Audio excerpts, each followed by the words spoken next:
Okay, I'm going to show you my new attachment device to the case slot found on your laptop computer.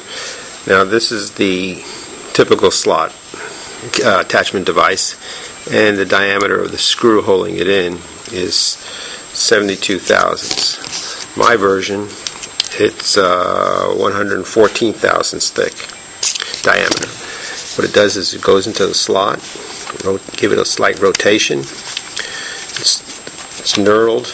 You can use this special tool, which I call a washer. Thread it in. Well, you tighten it up in the hole, in the slot. It's hard with the camera in front of me. Until it's nice and tight.